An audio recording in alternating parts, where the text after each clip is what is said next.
Hello 10 students. வரப்போகிற science எக்ஸாமில் 7 mark செக்ஷனில் மொதல் 3 கொஸ்டின் கேட்பாங்க. அந்த 3 கொஸ்டினும் எப்படி ஈஸியாக அட்டன் பண்ணணும்னு தெரியலையா? ஸோ இந்த வீடியோ உங்களுக்காக.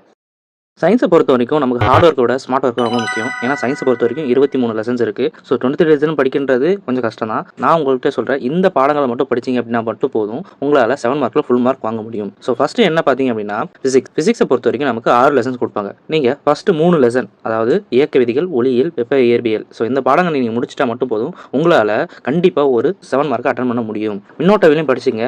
ஏன்றதை நான் கொடுக்கக்கூடிய ப்ரூஃபில் உங்களுக்கு சொல்கிறேன். வேதியியலை பொறுத்த வரைக்கும் நமக்கு 5 லெசன்ஸ் இருக்குது. அதாவது அணுக்களும் மூலக்கூறும், தனிமங்களும் ஆவர்த்தன வகைப்பாடு, கரைசல்கள், இந்த 3 பாடத்தையும் நீங்கள் தரவா படிச்சிட்டீங்க அப்படின்னா உங்களால் கண்டிப்பாக ஒரு 7 மார்க் அட்டன் பண்ண முடியும். உயிரியலை பொறுத்த வரைக்கும் உங்களுக்கு பார்த்தீங்க அப்படின்னா மொத்தம் 11 லெசன்ஸ் இருக்குது. உங்களுக்கு 2 ஆப்ஷன் நான் கொடுக்குறேன். பயாலஜி பொறுத்த வரைக்கும் 12, 13, 14, 15, 16 இந்த ஏரியாஸை நீங்கள் கவர் பண்ணால் மட்டும் போதும். அப்படி இல்லை அனதர் ஆப்ஷன் பார்த்தீங்க அப்படின்னா 17, 18, 19, 20, 21, 22 ஸோ இந்த லெசன்ஸை நீங்கள் பண்ணால் போதும். ஸோ இதுல இருந்து கண்டிப்பாக உங்களுக்கு கொஸ்டின்ஸ் வந்துடும். இந்த வீடியோ உங்களுக்கு பிடிச்சிருந்தா லைக் பண்ணிட்டு நம்ம சேனல் சப்ஸ்கிரைப் பண்ணிட்டு 10th சென்டம் வாங்கணும்னு நினைக்கிற உங்கள் ஃப்ரெண்டுக்கு இதை ஷேர் பண்ணுங்கள்.